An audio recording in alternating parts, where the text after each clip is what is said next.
1 Timothy 4:8. Physical training is of some value, but godliness has value for all things, promising benefits in this life and in the life to come. The whole gym culture and fitness has become such a thing in our world just because of social media, right? But even backing up, if you look back to Arnold Schwarzenegger and bodybuilders in the past, it's always been a thing. But I think now it's more prevalent around younger people just because of social media, because of TikTok, because of Instagram, because of maybe even Snapchat, all these other things that it's so easy to see other people, to follow along, their journeys and, their routines and really just their things. And, I think some of it can be good, but I think a lot of it's just breeding idolization. I hear that verse and I take it to these different levels of training, right? These different routines that you could do. It's basically saying that, look, you can train yourself physically, and it's good. I train myself physically. I hope that you do as well. And that is one thing of this ministry that I'm hoping to do, is that guys and men will train their bodies physically. But it is only a small comparison to what godliness is and what it has for us. Paul goes on to say that for this life and the life to come, our bodies here on this earth are going to deteriorate after we pass away, but our spiritual selves, our spiritual bodies, is what's going to live on to eternity. So we have to train that side just like we train ourselves physically. So much of the fitness industry, just from what I've seen, it's so idolizing, it's so worldly, it's so just aesthetics driven, and I really just want to go against the norm in that, because yes, it's fun to work out, it is fun to look good, to take pride in hard work that you've done, but we've made it such an idol on how to look good, on it's all about what you look like, and it's not always all about what you look like, which is why I started this, because that is of some value, but godliness, but spiritual training, but your relationship with Jesus, that is what's of every value.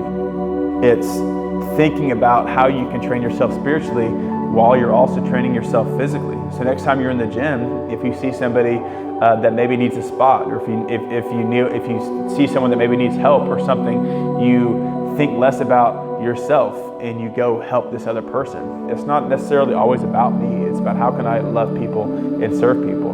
And that's what I'm hoping to do really just with this ministry. It's like, how can you train yourself spiritually while you're training yourself physically? Like, yes, go train yourself physically. Yes, follow the workout plan. Yes, do the thing. But what can you do on the back end that benefits your spiritual health and your relationship with Jesus? Just like this plan can benefit you for getting a six-pack or getting bigger biceps or whatever your goal might be. So it's having eyes to see other people around you. And my hope is that you'll think about yourself less and other people more. You'll maybe change some of the inputs, like I've mentioned. You'll listen to worship music. You'll listen to a sermon. You'll see other people around you to see if they need help, and you'll go provide a spot. You'll go have the conversations about faith. You'll go do the things. You're always going to be chasing. It's just a rabbit trail, right? You're never going to be content. You're always going to be seeking. You're always going to be chasing, and you cannot find your identity in that. You can only find your identity in Jesus and in who He says that you are. And I know that sounds super cliche. That sounds super Christian or churchy or whatever, but it's true. Like, I cannot find my identity in what I look like, because I know I will never be satisfied. I will never be happy. I will always be insecure. I will always be jealous of somebody else. I'll always be comparing myself to somebody else. And it's just not the goal, right? That's not what we're striving after. That's not what we're seeking after. And I promise you, and if you look like so-and-so, or if you look like so-and-so, you'll be content, you'll be happy, I promise you won't be. Because once you get there, you'll see somebody else and you'll want to strive for that. And even if you do achieve this physique, this aesthetic that you've sought your whole life to reach, just look back and see what was it all worth it?